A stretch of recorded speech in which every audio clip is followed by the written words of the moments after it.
Everyone at some point in their life has been taught something about their religion, whether it was learning how to read the Quran or listening to bedtime stories of the prophets from our grandmother. But the real question is, where did this knowledge come from? Was it passed down through madrasas or was it cultural traditions? And how is this knowledge being transmitted to our generation today? Assalamu alaikum. My name is Rukhsana, and along with my team members, Maima, Nusrat, and Suweena, we will be presenting our research on the evolving transmission of religious learning among Generation Z. There has been a significant shift. Traditional learning was centered around madrasas and mosques, where knowledge was mainly transmitted through oral and written methods. In contrast, though, today's learning has moved into a digital space through short form video content and even gamified apps available. This shift has made religious learning far more interactive and is accessible anytime, anywhere. Gen Z learns about religion largely through digital media, YouTube, TikTok, platforms of that nature. This fits what Gary Bundt calls cyber Islamic environments, where online spaces become extensions of traditional religious engagement. The upside to this is accessibility. Anyone, anywhere can access this information. However, the downside is that short form content can oversimplify things, and algorithms tend to favor what's engaging and not what's actually accurate. So while digital platforms are central to how this generation learns, questions about reliability persist, and that's the gap our study explores. To investigate this further, we used a mixed method approach, where we have collected 100 survey responses from English-speaking Muslims aged 19 to 29, and this data is analyzed through descriptive statistics. We have conducted 7 student interviews and 1 expert interview with an academic professor in Islamic studies, all through Microsoft Teams. Our 3 case studies include Jannah Institute, Quranly, and Yaqeen Institute, each representing a distinct model of digital religious engagement. The analysis of our survey and interviews show that Gen Z heavily relies on multimedia for engaging with Islamic knowledge. Most participants reported interacting with Islamic content daily or several times a week, and 66% said that they regularly learn new things through these platforms, showing that they've become primary, not just secondary sources of learning. This is reinforced by 71% agreeing that they discover more religious knowledge online than through traditional spaces like mosques. When it comes to content preferences, short-form videos clearly dominate. 69% found clips under 60 seconds more useful than longer lectures, suggesting that time efficiency and convenience drive engagement. Production quality had only a moderate impact on trust. It adds credibility but isn't the deciding factor. Interviews echoed these findings. Participants said that they mostly encounter Islamic content passively through their For You page, but this exposure often leads to positive changes like better character and more consistent prayer. Short-form animated content was described as easier to understand than traditional lectures. Still, many noted that some videos oversimplify or lack proper sources. As a result, users often cross-check with scholars, trusted websites, or even discussions with people they know. Overall, digital platforms are key to learning, but users stay cautious about reliability. There is this common misconception that women have always been excluded from teaching religious knowledge in Islam. However, history shows otherwise. Women like Aisha were leading scholars whose knowledge was widely respected. Today, while male scholars still dominate much of the digital space, we are seeing the rise of female-led platforms. One of the examples is Jannah Institute, which is founded by Dr. Haifa Yunus. Jannah Institute focuses on providing accessible Islamic education, especially for women.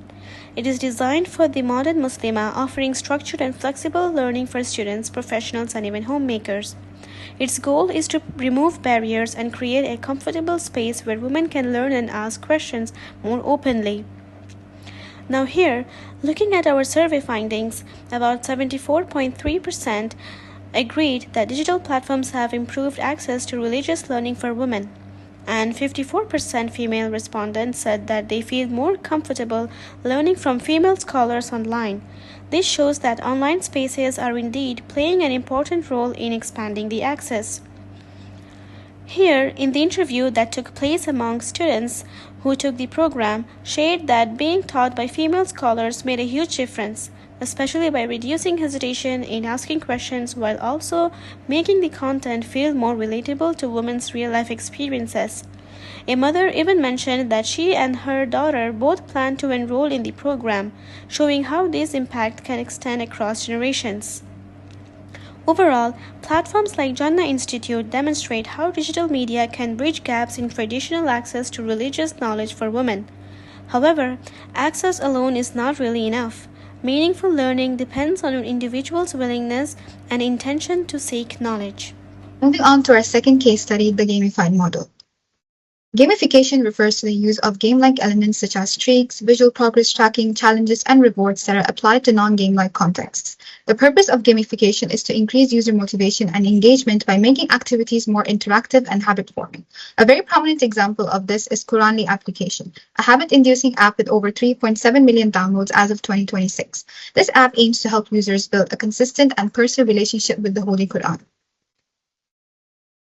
What makes Quranly very unique is its features. It allows users to set personalized goals, track their reading progress, have a Hasanat counter, and even receive notifications and reminders to sustain their streaks.